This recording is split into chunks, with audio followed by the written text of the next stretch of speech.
and welcome to Totally Schway Flipside. My name is Mary, And my name is Luke. and today we're going to go through some of your comments.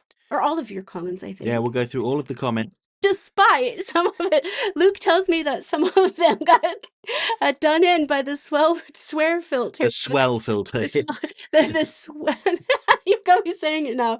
The swear filter, because it says Dick, as Yeah. in like the name Dick. Yes, yeah. Mm. We were talking about Dick Grayson / Nightwing in the last episode, and pretty much all of your comments got caught by the swear filter. Admittedly, I didn't read them too closely, so for all I know, you're in there effing and jeffing at us because I said I don't really care about Nightwing in the slightest. But So where's the Jeffin come in? well, it just sounds like effing, and jeffing. Oh, okay. It's a rhyme. Yeah. Okay, cool. So, do you have any things that you want to say? Well, I don't know, maybe I do. Yeah, maybe you do actually. Do you actually want to talk about it? A little bit. Go on. So, Luke bought something. What's new? Luke bought some of the. Should we actually say what they are? No, keep it a surprise. So he got something, and we Actually, I've changed my mind. Tell him. It's trading cards. Yeah, you'll remember on the last episode of Totally Schway, we talked about in the news that Upper Deck were coming out with some Batman the Animated Series trading cards with a whole bunch of these funky variant things. I looked into it after the episode, and actually pre-orders opened in the middle of the week last week. For some reason, it let me do it on my phone. Yeah, but not your phone. I tried to pre-order them, and the button was grayed out, and it just wouldn't let me click on it. It was like, don't do it. Yeah, and then Mary was like, "Oh, I'll try." And then, shall I get 1 or 2 boxes? I went 2, and we got the 2 boxes. So, and what are we going to do with them, Mary? We're going to burn them. We will not. Anyways, you'll have to see it to see what we got and everything. And I will say this. You might be surprised that I kind of critique it a little bit. Yeah, look at that. Mary offering some criticism and feedback on the quality of the product. Just like I critique myself in the mirror every day. Yeah. Shall we get to the comments? Did we say when that was going to drop? Tuesday. Tuesday, yeah. My neurodivergent mind is all over the place as usual. So that will be out on Tuesday, and I hope you guys like it. I do want to try to do more things like that. Now that it's life seems to be in a bit of a better what is that called? Not place. Well, really, it is. Health seems to be going better. All of that stuff, and hopefully the sun shining will also be good on the mood and all of that. So yeah. And Mary's just looking at a cosmetic website, and they've got a code, a discount code. It's supposed to be like Fragrance 20, but they've shortened it to Frag 20. So any Lobo fans out there, head over to Boots, enter the code Frag 20, and you'll get a 20% discount. That's boots.com. Not that they don't actually sell boots. They're like, I think they're part of Walgreens. Yeah. Ooh, are they? Yeah, maybe they are. Yeah, I think you're right. I I used to work at Boots, so I think I would know. Yeah, you should know. But they sell cosmetics and body wash and stuff like that. They're just like Sephora, but better. And I feel like we've shared a lot of news today. So, in summary, Mary and I have got a little video coming out on Tuesday. I'm probably going to edit it together today, to be honest, but we'll schedule it for Tuesday, I think. Let's talk about some of our let's go to the comments. Our listeners, because we love them. All right, so up first we have a commenter who I don't recall ever seeing before, with a very important question. It is Christian Dahl, or Dahl, maybe Dahl. So I'm going to say Christian Dahl, P2J, who says, "You're married with each other, right?" I mean, sometimes. Ow. No, just kidding. Yeah, we've been married for, so next month will it be 16 years. Oh God, that's coming up quick, isn't it? So we got married on Marlon Brando's birthday, accidentally. actually. Ruined his birthday party. No, he was already long dead by then. Not that Um, long. so we met because we were both fans of Marlon Brando and like classic movie. Well, I'm a classic movie fan. And he's a film student, and we started talking online, and then we met each other, and then it's history from there. And then we got married in 2010, Mm-hmm. and one of the best decisions I ever made. But yeah, we're one of the ones around that time because a lot of people I know got married around that time. And I think out of I'm only talking about like people from Oklahoma and whatever. And I think it's funny because we're like one of the only ones that are married, but the other people are still kind of friends with each other even though they're not married anymore. So Mm, I guess that that's nice. you're stuck with me. Seems like it, doesn't it? Yeah. Let's go on to the next comment, which is from the Phantasm, who says, "Hello to the dementedly dressed duo." Not intended as an actual insult. That How do was you just, know how I was dressed yeah, I today? know. Well, I yes. mean, how am I dressed today? That was not just one. That was just one of the things Riddler would say in the Arkham games, and I always wanted to use it. I'm sure you're dressed fine. Well, I'm Oh actually. no, I I, like the first thing you said. funnily enough, Mary's wearing a Beatas hoodie, and I'm wearing a Lobo hoodie. How about that? I think this is my favorite. Do you think this is my favorite hoodie? Probably. Or is Yeah. it the Creature Commandos one? Well, you wear the Creature Commandos one more. Yeah, because it's black. Anyway, while the discussions of Batman and Robin, and by extension some of the Bat family, is one Luke and I have debated in the past. Oh no, it wasn't a debate. It was just me saying this is what I think. Full stop. It's clear that ultimately we differ. Yes, with Luke preferring that they don't exist, and me considering it an essential part of his development and learning to grow as a character by creating the family he never had, while at the same time absolutely acknowledging some members are absolutely superfluous, namely Duke Thomas, Luke Fox. I wish Damien didn't exist. I think Huntress works best completely detached from Batman, and I don't like Kate Kane being Bruce's cousin. I won't spend much time debating that since I've already done so in the past and since I've established that Dick Grayson is my favourite comic book character of all time. I will, however, say that when it comes to specifically his portrayal in the DCAU, yeah, it's not amazing. Certain line deliveries where it felt incredibly cheesy or failed attempts at modernising the character that felt like they were trying to make him too much like Batman, even though the point of his development as Nightwing in the comics is the exact opposite, and zero attempt at his mentor relationship with Superman, which is both who Dick has stated to be his favourite superhero in the comics and the inspiration behind his Nightwing persona. However, even as a kid, I never attributed that to. However, even as a kid, I never attributed that to that being a fault of the character on principle. Rather, I just thought the show didn't do a good job of depicting it. It's one of the several reasons why, as amazing as I consider Beatas to be, it's also quite far from perfect. Blasphemy! Get him out of here. Just because one writing team didn't do justice to the character, that doesn't mean the character doesn't work. One of the most famous examples, Stan and Jack, mostly Jack, created the X-Men, but let's be honest, pretty much everything people attribute to their love of X-Men is there not because of Stan and Jack. Full credit goes to Chris Claremont. Likewise, a significant number of writers outside of BTAS have done Robin Nightwing and his relationship with Batman far more justice. Yes, that's true, but remember that the topic of the podcast is the DC animated universe, and whenever I say Batman doesn't need Robin, I am primarily talking about Batman the Animated Series. That's the thing that people seem to forget. They go, you forgot about A Lonely Place of Dying. And I'm like, A Lonely Place of Dying didn't happen in Batman the Animated Series. Go away. But anyway, with that aside, as for Batman and Robin's relationship overall and whether or not it's needed for Batman as a character, I'm sorry, but I will literally never not be moved by Batman seeing another 8-year-old boy in the same situation as him and deciding to take a stand and give that boy a home and raise him to become better than him, so that he won't be broken. That is a cornerstone of Batman's character for me.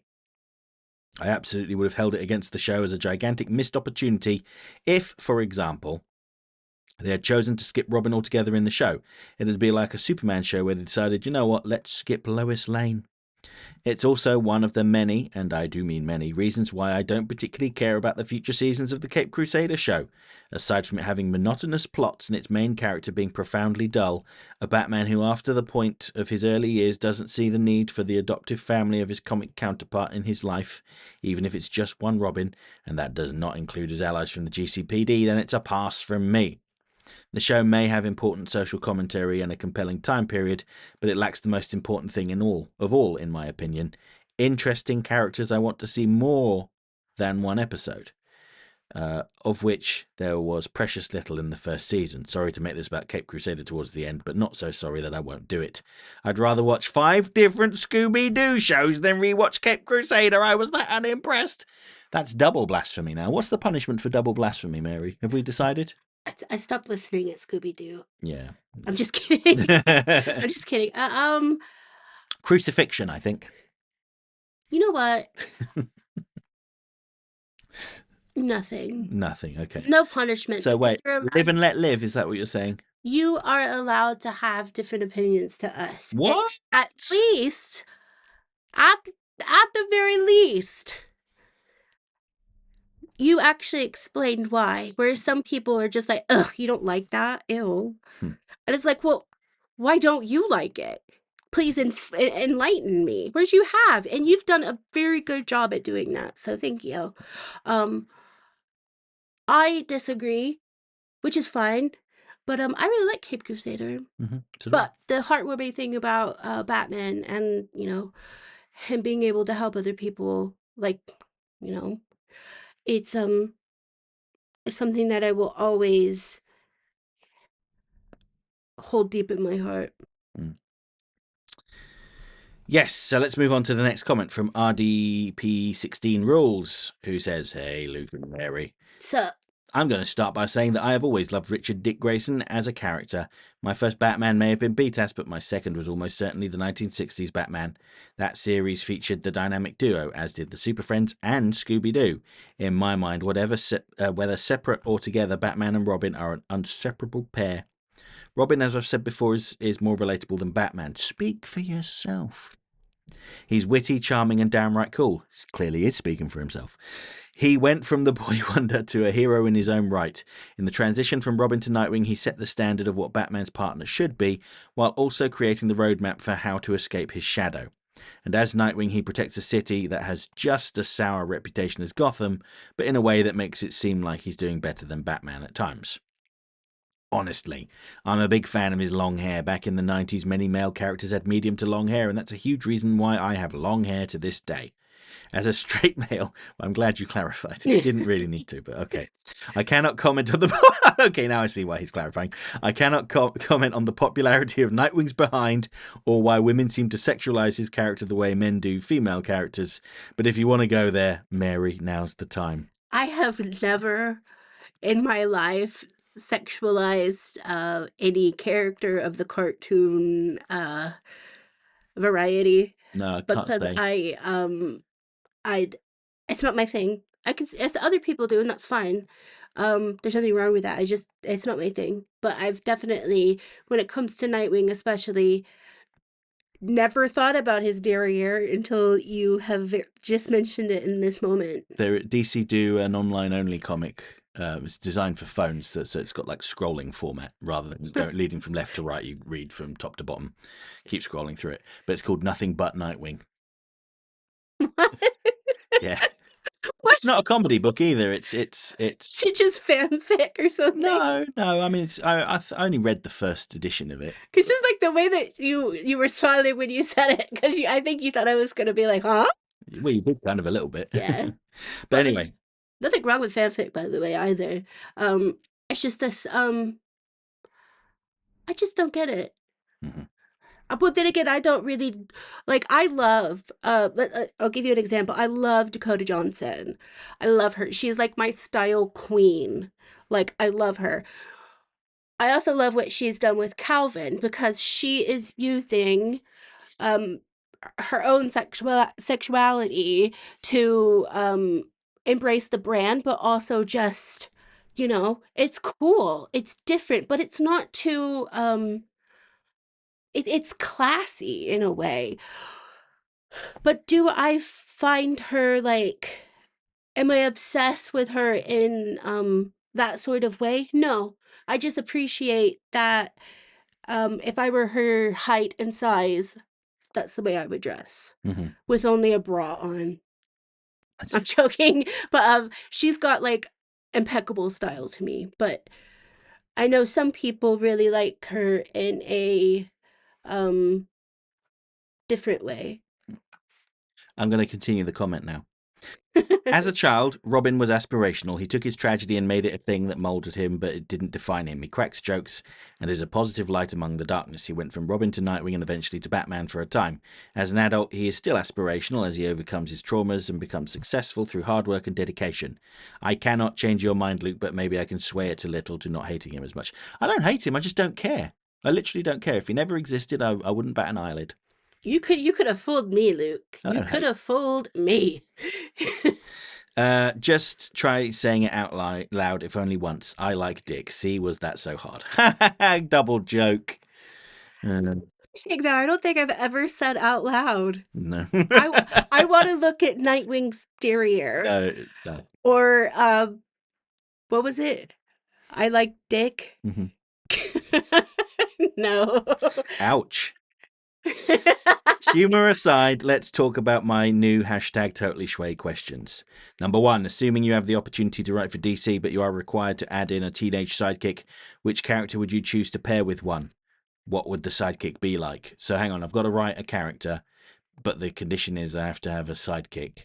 And what would the sidekick be like? I'll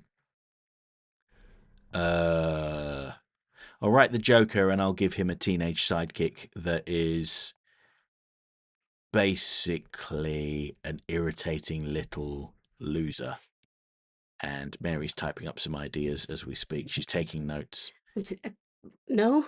Mary, what would you do for writing a character, and what would their sidekick be like? Which character would it be, and what would their sidekick be like? What does it have to be? One that's pre-existing? Well, I guess he doesn't say that. So So I would do Batman with the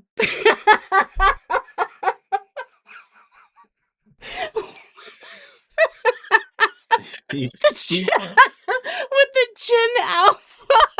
with a Gen Alpha sidekick. Can't let go of their iPad, not their phone, not their whatever, just their iPad Pro. Try swiping on a book. Clues are hidden in this newspaper.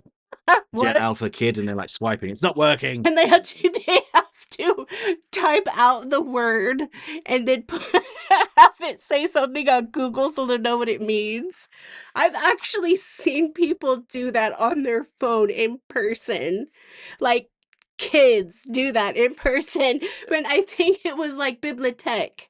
It was like a perfume or something. And it's like that's like one of the easiest ones. It's only easy if you know it. I know, but there's to the translation it's like book, isn't it, or something? Or Library. book. Yeah. Library. Yeah. But it's like whatever. And then another one that was different was like I can't even remember what it was, but it was like something like summer breeze. But it was like a name of something, so it was like one word, and they were like, what is that? And they typed it into their freaking phone. I almost swore there.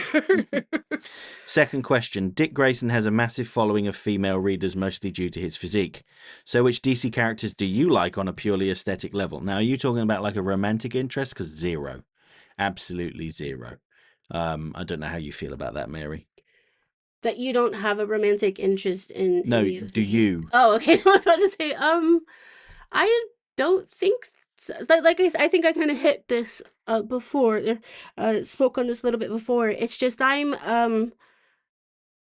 know, when I think of like romantic things, I don't really think about in books, like in books or TV shows or movies or whatnot, because I guess that's part of my neurodivergence. I think because I've got my romantic thing, so I don't really think of it otherwise, unless I'm writing something, and then it's like I create new characters.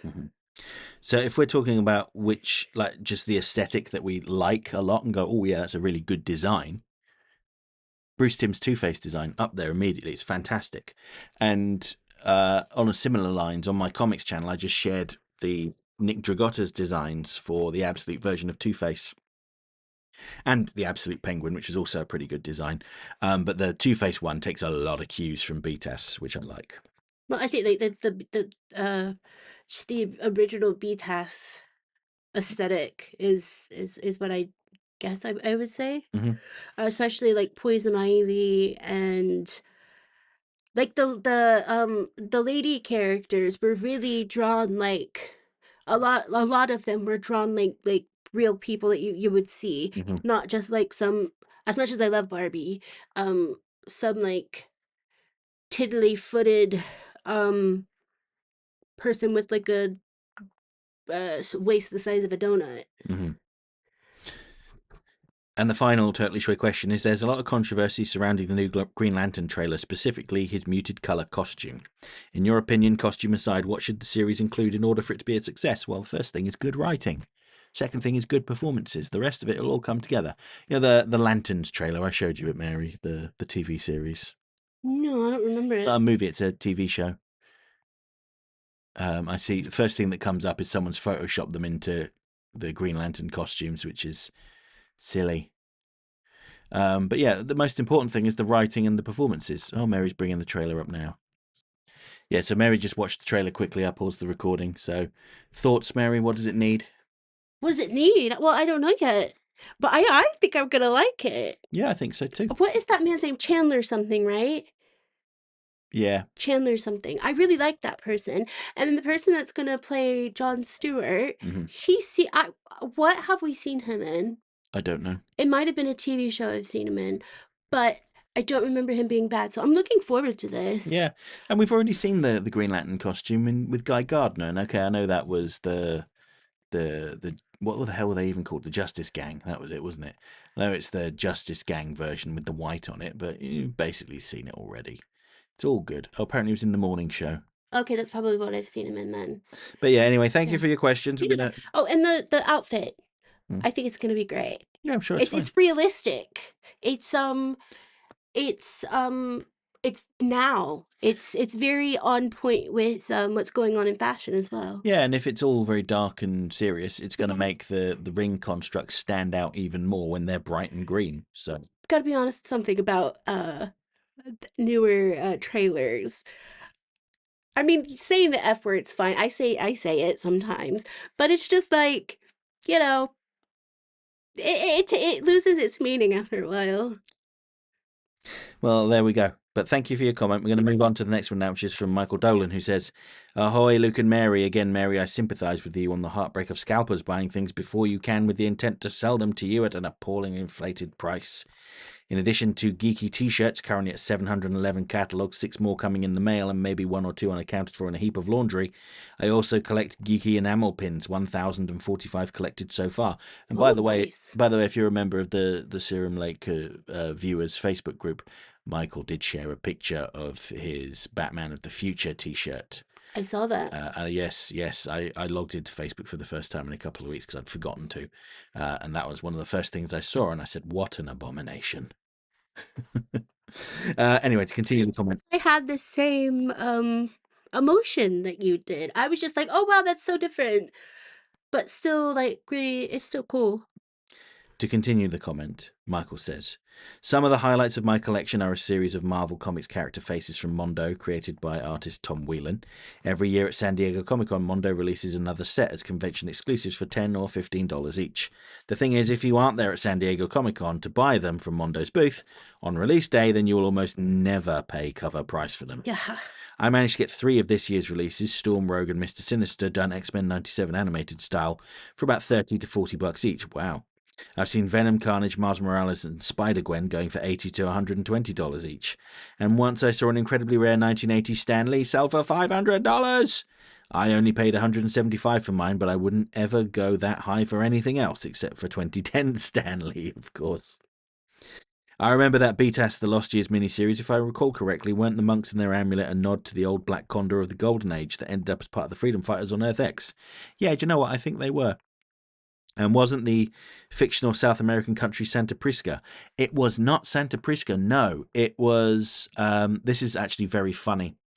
I forget the name, but it was very similar to Sao Paulo, I think, if that's a place in the real world. Yep. Because someone sent in a letter complaining about Hilary Bader getting everything wrong about their town. Like she got the language wrong, she got the culture wrong, blah blah blah blah blah. And the editors brought in Hilary Bader to provide a response, and she was like, really, well, actually, very very firm in her response that I was not setting it in your your town. It's a fictional country in the DC universe, and in Mhm. that place they do this, this, and this. So get over yourself." And I was like, "Oh, she was mad that And day." you know what? Sometimes people need to have that reaction when they're talking about something because people can sometimes take things too damn literal. Yeah, yeah, I've been guilty of that as well. I mean, speaking of, I mean, I'm one to speak, but when it comes to like fictional places, I never say, "Oh, this is Well, this is the thing. They thought it was their real place where they lived that she was referring to. But she was like, "No, but it's the fictional place." yeah, but it's also on a fictional, Yeah, that's a fair point. yeah. It's a fictional depiction, even if it was that place. Yeah. It's like, Scarface, for example. Do you think everybody that is in the drug trade acts like him? Do No. they not? Yeah. You're No. telling me that Al Pacino's lied to me? I can't I'm, believe it. I'm, I'm not going to say anything about Al I'm gonna have Pacino. words with him. Anyway, to continue the comment, Mary's description of Dick laid up in the Batcave with an injury has me thinking of the song "Everything Stops for Tea" as performed by chap hop artist Professor Elemental. A superhero saves the world from a fiendish villain spree. Need to get to the Batcave where Alfred's got the tea. I don't mind the minimalist all black costume with a blue splash.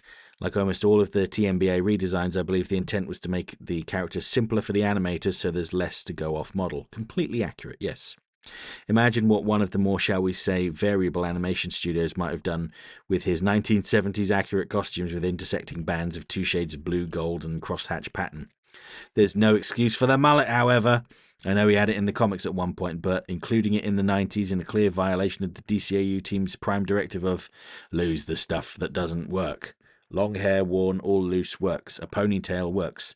At least until you turn 40. A mullet has never worked in history of ever. Can I And I don't foresee it working anytime soon.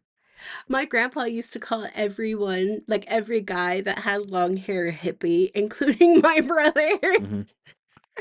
Like, that's not true. Not everybody who has long hair is a hippie. I mean, even if they are, that's cool. I've mentioned it before, but Nightwing doesn't have to leave for New Jersey. Canonically, Gotham City is already there. Yes, that's right. On official maps of DC's North America, Gotham City used to be Burlington County on the east bank of the Delaware River, roughly where Bridgeton is now. Implying that Bloodhaven is on the other side of the river in Delaware. However, I've seen more recent map that places both Gotham and Bloodhaven on non-existent islands in the Atlantic Ocean, just offshore of my current stomping grounds of Ocean City. I'm just a little smug that Batman and all his supporting casts are fellow South Jersey boys and South Jersey girls. Mustn't forget Barbara, Selena, Harley, and Ivy. I haven't bought any comics in over a year or two. My macular edema makes reading painful, and my regular friendly local comic emporium of well over a decade and a half, Level Up Entertainment in Mays Landing, New Jersey, was sadly forced to close its doors one last time in January of 2025. But when I did, I must admit in retrospect that Nightwing's solo series did tend to flounder around in search of something to do between the big annual Bat Family crossover team-up events.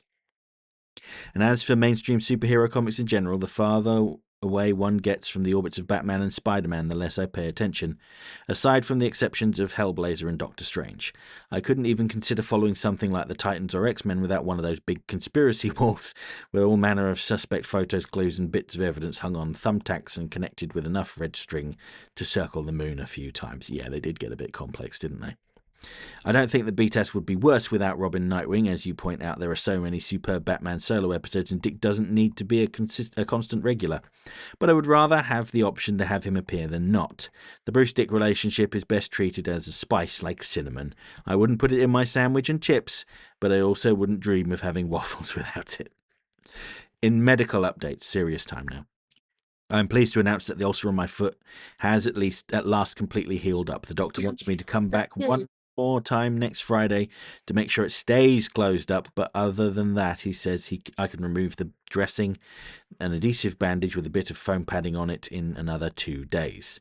I shall finally be able to use the shower again after almost 9 months. Wow. And I realise to my mounting horror that I haven't actually looked behind the curtain to see how badly it needs to be cleaned after that last time. Oh no. You might need to call in some help for that. Meanwhile, in the matter of dealing with my eye, I went to get my monthly injections this past Tuesday. I know getting one's eyes injected sound alarming, and I was nervous at first, but when I started getting them treated years ago, Excuse me, I was nervous at first when I started getting them treated years ago, but it turns out to be not that much of a big deal. The eye doctor gives me a round of numbing drops, does a few tests, then gives me a second round of numbing agent that is more of a gel form, tells me to tilt my head back, look all the way up to the ceiling, and before I have time to finish thinking, my, what a remarkably effective tone of voice that he has. Excuse me, what he was thinking was, my, what a remarkably effective commanding tone of voice he has. It's all over and he's applying the sanitary rinse. The Mm. treatments are continuing every 5 weeks for now, but the eye doctor says that while he'd like to get a few more rounds of shots in before scheduling the procedure, surgery on my cataracts can be done sooner than anticipated. And before I go, in the spirit of Big Mikey P's reading and binge watching updates, I thought I'd start sharing other channels I follow who may enjoy the sort of weird. For those who may enjoy the weird stuff I'm into, today I recommend Quinn's Ideas, where host Quinn Howard discusses all manner of science fiction literature. He talks about any work that strikes his fancy, but he's done a metric pantload of videos analysing various different aspects of Frank Herbert's Dune saga, Isaac Asimov's Foundation series, Dan Simmons' Hyperion Cantos, and Cixin Liu's... Cixin Liu, excuse me. Cixin Liu, three-body problem trilogy in depth. He's made me aware of a number of books that I'd like to read once my eyes are up to it, like the culture novels of Ian M. Banks and Blindsight by Peter Watts. His most recent episode covers There Is No Anti-Mimetics Division by QNTM. I'll pronounce Quantum. Thank you for telling me how to pronounce things, by the way. It's very helpful. Which poses the unsettling question, how do you fight a hostile entity that erases all knowledge of its existence and can only be perceived by the troubling, unexplained absences and gaps in memory that it leaves in your wake? How do you protect yourself from a being that exists not as a physical life form, but as a malevolent concept and idea with ideas of its own? See you next week to discuss JLAS Legends. Yeah. I'm so happy that you've got some good news. And I'm glad you're actually talking about a lot of those things, because a lot of people don't realize that having some eye injections aren't really, it's not as bad as they make it in the movies. Mm-hmm. I used to work for an optometrist, and a lot of people would be like really, really afraid of that. But like you said, by the time everything was, finished and whatever, they were like, "Oh, so what's gonna happen now?" And like, "Well, you're done. We're gonna rinse, and then we're gonna repeat this in a couple weeks." So yeah, thank you for being brave and talking about that, because it's cool that you're sharing this with us. Mm-hmm. Yes, thank you for your comment. I'm glad to hear you're feeling better. So next we have David Carney, who says, hi, Mary and Luke. I'm probably in the minority Stop. here. Stop? I said He said stop. stop. Excuse me. S-U-P, stop. But I don't mind the mullet. So David Carney doesn't mind the mullet. It makes Nightwing stand out more than the comics version. Speaking of comics, can't wait to see what Scott Snyder has in store for Richard Grayson. I think he's going to be one of Joker's minions. Also, ever read Witches and Nocterra from Scott Snyder? I haven't actually, and I've got to be honest with you, I'm not the biggest fan of Scott Snyder's writing. I do enjoy Absolute Batman, though. I did read some other stuff by him. He did a horror comic with Jock for Distillery, and I can't remember what it's called because only one issue came out, and that was okay. And I didn't really care for his New 52 Batman run, but his Detective Comics run, Dick Grayson as Batman, was okay. That's the only thing I judge you guys for, is if you like the mullet. Mm-hmm. I'm sorry, I can't. Well, We could still be friends. despite but- the judgment, David Carney still wishes you a good week, Mary. And I wish him all of the best. Next, we have Ryan Jones, who says, I actually preferred Dick Grayson as Robin in the DCAU than Nightwing, because Nightwing in Batman The New Adventures was nothing more than a Batman clone. Yeah, I mean, that was kind of the point, wasn't it, I think? He kept trying to escape Batman's shadow, but he kept being more and more like him. Anyway, but I did like Nightwing in Batman Arkham Knight. On Tuesday, I went to Gosh Comics for the first time, and I really enjoyed. I got mainly Batman stuff when I was there. Also on that day, I went to Selfridges to go to the little Disney store that they had on their downstairs. I speaking of that, although I'm not the biggest fan of Disney, I like limited edition things. Mm. Um, did you see any of the Disney X Selfridges stuff? Like they've got cookies, they've got biscuits, well, kind of the same thing. And they've got like so many different brands did Disney stuff just for that specific little shop there. Did you get to see any of that? Because I have been thinking about going up. I mean, I could buy it online if I wanted to, but I would like to go up there to see if I can find some presents for some family members that might like that. Mhm. Because I just thought it was such a good idea having a place like Selfridges that is kind of known for being like fun and stuff like that and putting Disney out there. Mm. It's pretty cool. And you got to go to Gosh, and I assume you went to the downstairs where they have all of their vintage comics, and you'll have seen all of the Batman stuff up on the walls. I love Gosh. The stuff that's on the walls that will soon be in my collection. No, I knew she'd he's say not. that. He is joking. I will buy it all. Oh, I wish I could. Yes. By the way, Luke, what is Los Angeles like? So I was only really in downtown LA, and it was a bit run down, but there were some nice restaurants there. LA itself is kind of grimy. It's very industrial. It was very grey when I was there. People kept saying to me, "Oh, we're sorry the weather's so bad. It's usually much better." I was like, "Yeah, I think I just brought the bad weather over with me because this is what it's like in England most of the time." Hmm. Um, but it was okay. Lots of roads with 4 or 5 lanes each side, so very wide roads. Lots of traffic. Um, Generally nice people. There were some very clearly stressed out and upset people driving on the road as well. I was waiting outside of a restaurant to meet someone, and there was traffic building up at the junction, and this lady wanted to turn into the road we were on, but a car was blocking it, and she wound her window down and just started yelling at him and cussing him out, going, "What the hell are you doing blocking off the road like that?" And he was like, "I'm sorry, the cars in front won't move." And oh dear. I mean, that pretty much sums up where I'm from too. Yeah, I mean, I think it's true of anywhere, Yeah. really. But LA's fine. Sally. From where I went anyway, it's fine. I'm Spine. sure that there are areas where it's more glamorous and more classy. I went to the Skirbald Centre to look at the Jack Kirby exhibit while it was there. That was a very nice building. Yeah, yeah, that's all I have to say on it, really. That's all I got. That's all I have to say about that. Continuing Ryan's comment, he says, in the last episode, Mary didn't answer my question on why she doesn't like Livewire. Why don't you like Livewire, Mary? So, Gosh Comics are really. You just find her annoying. Yeah, I do. I really do. I have just never. I don't know. I don't like that sort of. I mean, great character. I'm not saying like, oh, I hate her as a character. It's just I think I know people with that sort of attitude, and especially around that time of when it came out.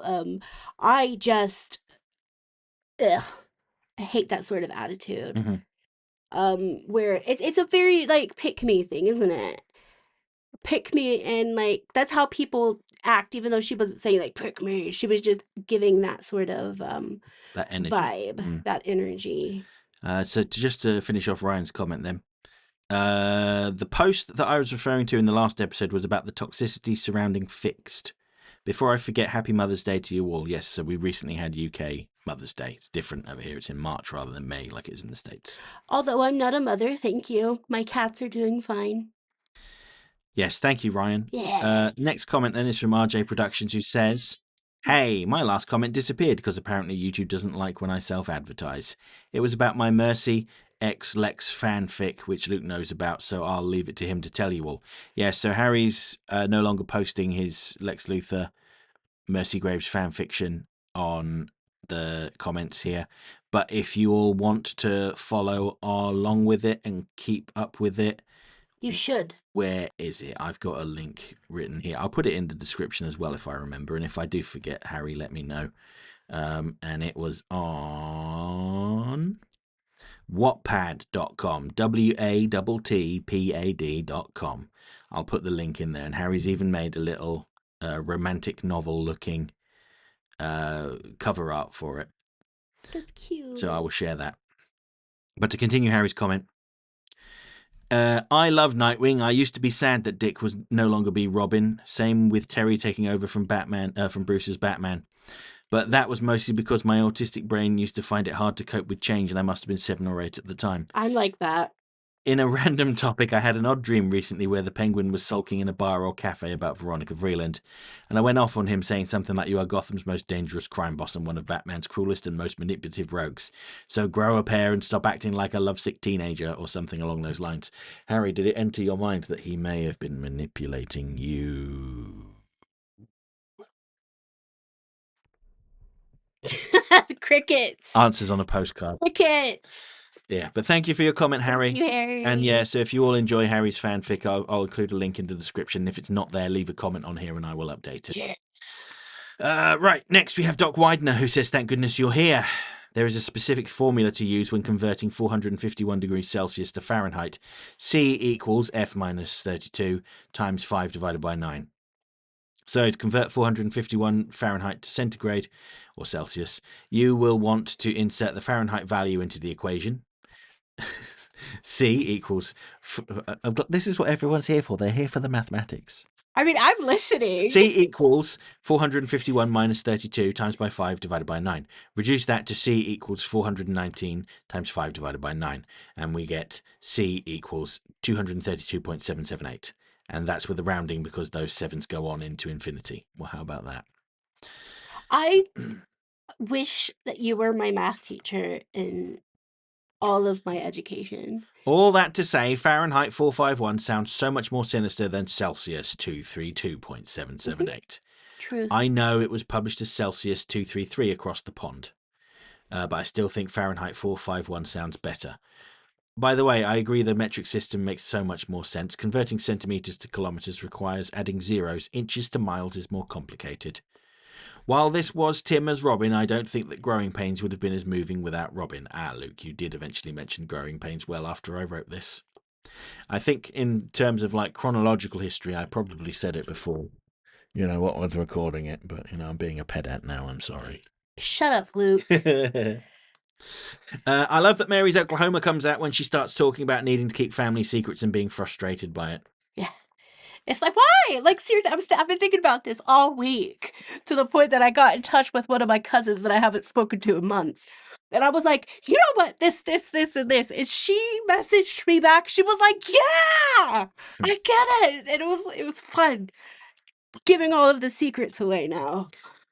To continue Doc's comment, he says, "I'm surprised we did not get a patent-pending Serum Lake quick recap of how the mainline comics originated Nightwing. 14 or so year old Doc was eating well with the Judas contract. You got Nightwing, Jericho's introduction, the origin story of Deathstroke, the whole deal with Terra. My heart broke for Beast Boy. I've been sick, something COVID-like, because voice changed but throat never see. No stuffy, but never stuffed. Oh, I see. I understand. But basically slept from Sunday afternoon to Wednesday morning. Got sick during Champs, so the 2-hour drive back with Daniel was a challenge. Yeah. Between sick and just a lot going on, have not been watching much. Want to get back to Monarch and Shrinking. We haven't watched Monarch, have we? I know, I'm waiting for all of the episodes to come out so I can watch them all at once. Also need to circle back on Wonder Man, maybe when Daredevil drops. And I forgot to watch Wonder Man and Daredevil. That's coming back, isn't it? It's the one that's got Ben Kingsley in it, reprising his role as... I probably won't watch that. Trevor Slattery, that was his character's name. I probably won't watch that. I let Disney lapse when Kimmel was suspended. Yeah, amen. To be honest with you, I thought about it, and by the time that I went to go talk to Luke about it, they had done the right thing. Finally able to hype YouTube videos. I didn't realize this was a restricted feature. I didn't either, because I would love for people to talk about like other YouTube people and like videos that they've liked and their own channels. Found out that I can only do 3 a week, so mainly saving them for Serum Lake's comics and this Fallout creator, Lindsay's Fallout, that I think Mary would, as the kids say, vibe with. I think I've heard about them before. I think I've seen something. I'm pretty sure I have. It's probably come in between all of my police videos. Lots to do today, lots already written, so have a good week, you too. Thank you, Doc. Thank you, Doc. Right, next we've got Big Mikey P's latest novel. And I think he's got 2. Oh, he's only getting one read out. He's getting two. He's Fine. getting one read out. He says, curious news, my mainline account is back on the Serum Lake mainline channel, although the past comments and community posts aren't restored. Going to be a long while before I redo them. Bad news, the Mikey P2 account has gotten, Legasp, banned for whatever gosh darn reason, which means more of my hard work on comments and posts annoyingly rendered moot and thus vanished. What did you do to get banned on YouTube? Because you have to do quite a lot for them to like take the comments away.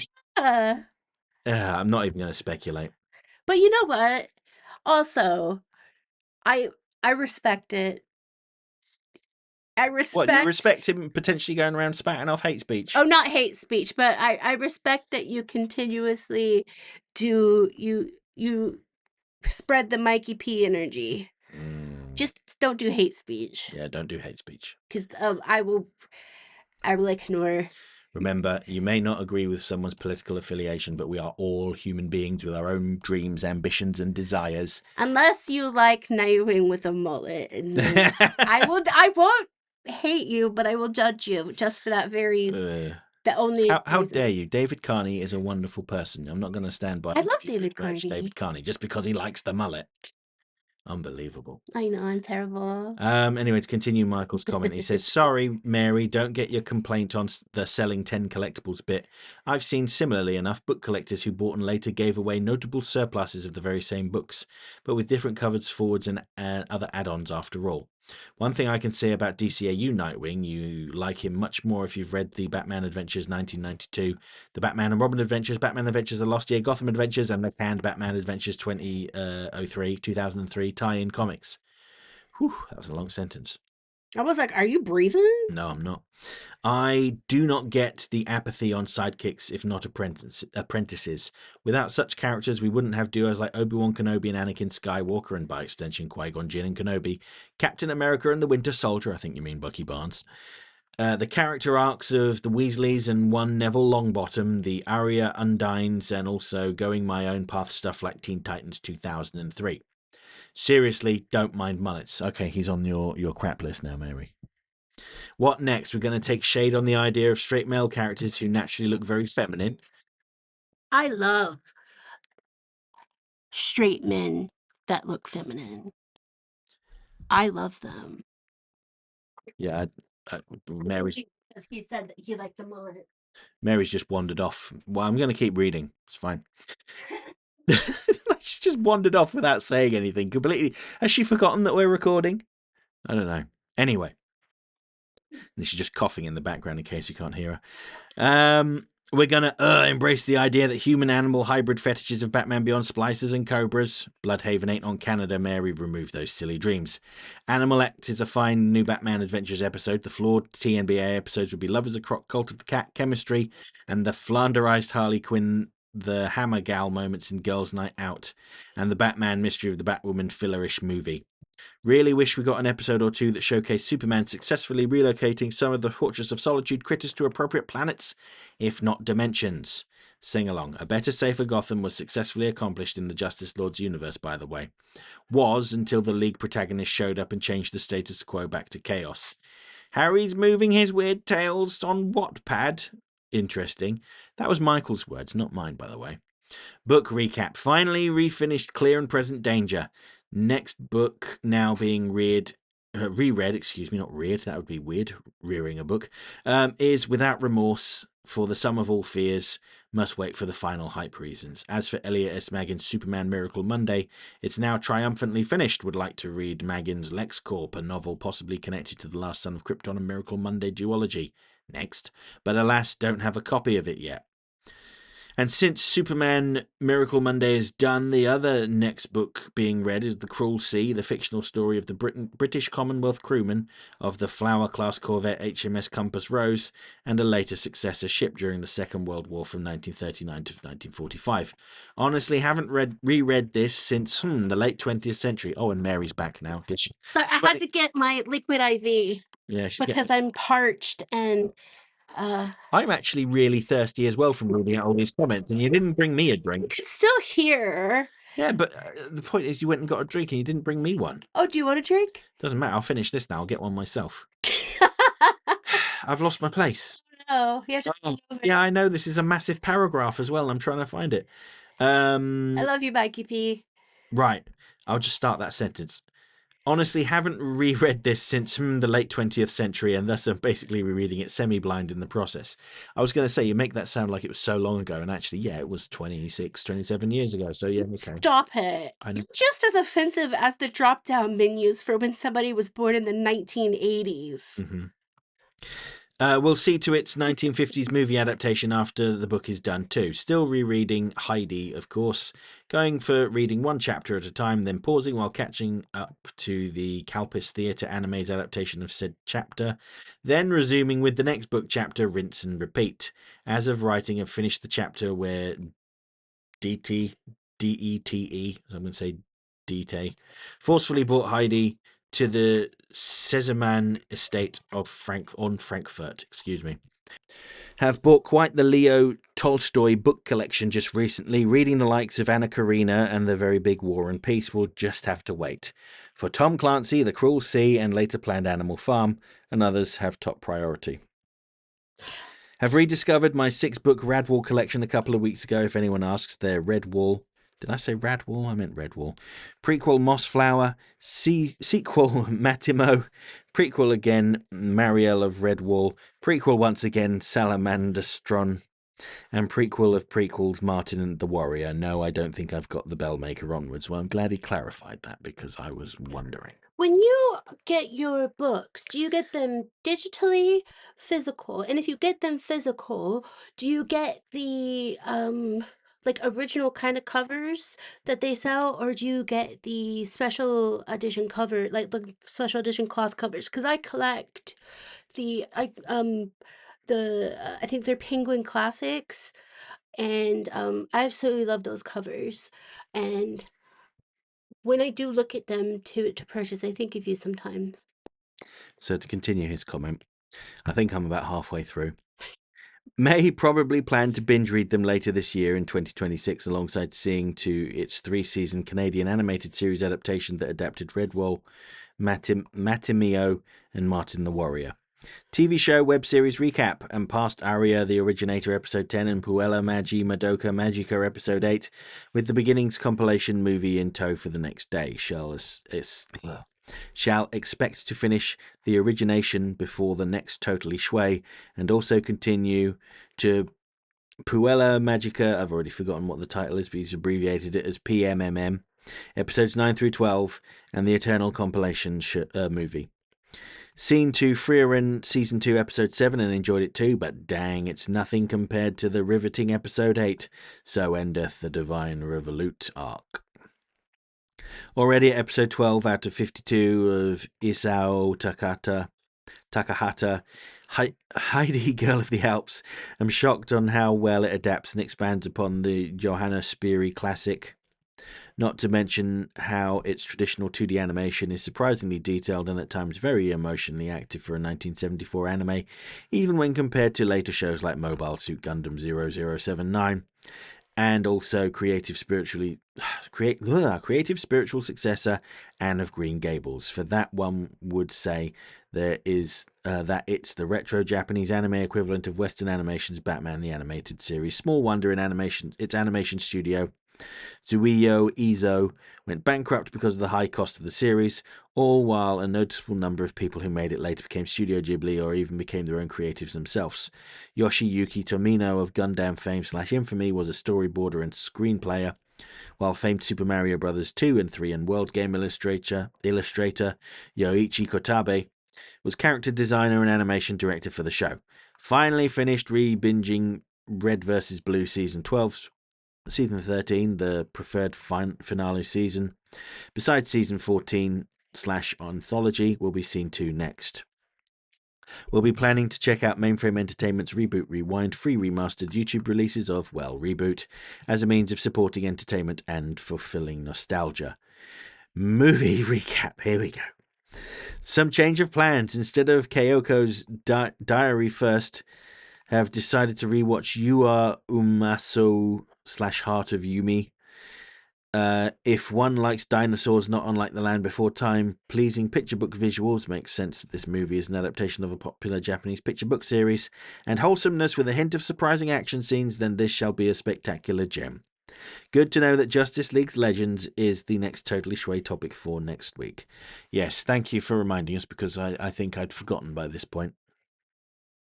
Anything you want to add, Mary? I love that sometimes something like bankruptcy in like a studio or something can actually bring something good when they go on to other places, because what they couldn't do at that studio because of obviously funds or whatever reasons they go bankrupt, they can share their talents at another place, and then that those people that they move on to, they'll be able to hopefully shine more, and it looks like that's kind of like what's happened, if that makes sense. Yes. Yeah. I often say bad things sometimes happen to get you onto something good. Anyway, next we have Alexandra Frawkes, who says, as established in the comics, Nightwing is the guy who always catches those who fall. He may have left Batman to do his own thing, but he's always shown up when necessary to help him in the Bat family. His character showcases not just how a kid can overgrow his parents and become better than them, but also the idea that even though some people may go their separate ways, their bond is everlasting and they can still help each other when they need. The issue I notice in the DCAU Nightwing is that not only he's there to just set up behind what happened in the time gap between BTAS and TMBA, but they reverse the role by having Dick being often serious and brooding like Bruce. But the arc is all framed in him learning to let go of his past argument with Bruce and forgiving him. We never see an episode where he's the one to teach Batman a lesson, something BTAS did better, as seen in episodes like I Am the Night.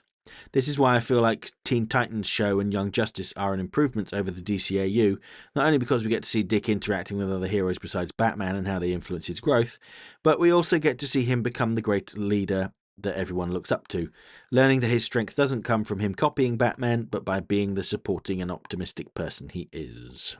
Word. Well, I don't really have very much to say against that. I'll say one thing about Young Justice, because I had to put some Young Justice in a recent video, and I ended up watching a big chunk of it again. And yeah, it's I think the thing that I can commend it for is it's very true to the spirit of the comics without slavishly adapting them. And in some cases, they make sensible changes. It's a bit too focused on romance for my tastes, but other than that, yeah, it's fine. Hmm. I I've only ever watched, I think, 3 episodes. That's when it first came out, I think. Was it 2000 and something? 2010? I think 10, maybe 11. Yeah, and I've got to be honest, it just didn't grip me. It's not that I didn't like it, it just didn't pull me in. I will say I really don't like the art style though. And this is just my opinion, but I feel like it's a very cynical attempt to tap into the anime market and go, look, these superheroes are done in a Japanese style too. Isn't that cool?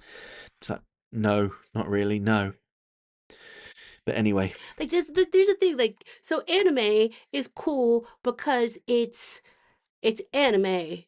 When a lot of like especially American cartoons that were already like established as a certain type of style, not exactly every time, and then they go to this, it kind of does not make sense to me, because anime, if you want to watch anime, there's like fantastic anime out there that would be, you should watch.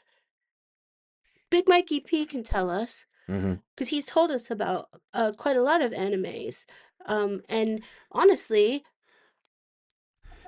I didn't realize at the time about the style and stuff, but now that it's been, I don't want to tell you how many years, you can count. I get a bit pissed off about that, because like anime is cool because it's anime. I'm going to move on to the last comment now. We're on the home stretch, Mary. And that is Lowell Lucas Jr., who says, there's nothing to fear, for Nightwing is here, the original Robin Hood man in tights with cheeks that clap in the night. Jeez Louise. Uh, Not only has was it Ryan? Yeah, no, it wasn't Ryan that mentioned the nothing but Nightwing. That was me that brought that up. But now that's like all I can think about in my head, and I don't like it. But Wing, yes. Buttwing. Hello, everyone. Hope you're all well. I had some eye strain when completing some pages of my latest issue and had to schedule an appointment with my doctor. Turns out he'd forgotten to grant me a refill on my steroid drops I desperately needed for over a month. Such insanity. I'll have to villainy. I'll keep you all posted on its current status soon. Also, Luke, love your latest Ivy episode and wonder if she didn't poison Harvey, would Bruce have gotten a sample of that flower to preserve from extinction? No, because he didn't even know about it. He wasn't aware. It's something that slipped by him, and as you know, he hates it when things slip by him. Now on to the Boy Wonder tome. Sorry in The advance. time it's women that pull the wool over his eyes. That's not quite the same thing as slipping by. And slipping off, you know. So I'm going to continue Lowell's comment, and he says, "Let's face it, Teen Titans Go Robin has one thing right. There will never be a Robin series or a movie. Even Alfred and Aquaman got a series or a movie. Nobody wants to see the Boy Wonder. Maybe Red Hood, but definitely not Robin. Well, they are doing that. What's it called? That is it called Dynamic Duo? That animated movie with Dick Grayson and Jason Todd. But yeah, anyway, I don't know what you're talking about. yeah, they're doing an animated film. It's kind of funny too because though Fox made the Bruce Timm crew for Batman and Robin, nobody on the playground wanted to be Robin. We kids are all well aware of networks forcing kids to embrace sidekick-like characters. Such characters are relegated on the playground as, ew, you can be that character. After we picked our favourite to play as. Nobody wanted to be Robin, G1 Transformers Wheelie, Daniel Bumblebee, Turtle Type. Can you not make that noise, please, man? I'm trying to read a comment. I'm just letting them know that I'm drinking my liquid IV that tastes like sweat, and I want them to know that I'm drinking it because if I have to drink this and taste it, everybody's gonna know. This is going to be the world's longest podcast because I'm getting constant interruptions. Yep. Right, I lost my place. So anyway, nobody wanted to be Robin, G1 Transformers Wheelie, Daniel Bumblebee, Turtle Titan, Jubilee, Morph, Slimer, or even Colonel Fuzz.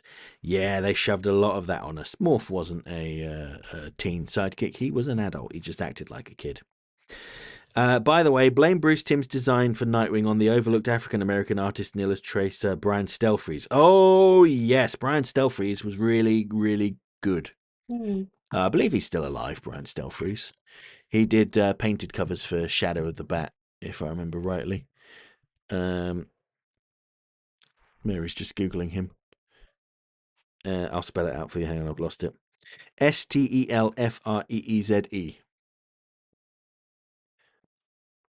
I'll do it again. Stelfreeze. Yeah, I see him showing up now. Yes, he did do the painted covers on Shadow of the Bat. Dan Reba knows him. He's still alive. Yeah, I didn't say he wasn't. He's got beautiful skin.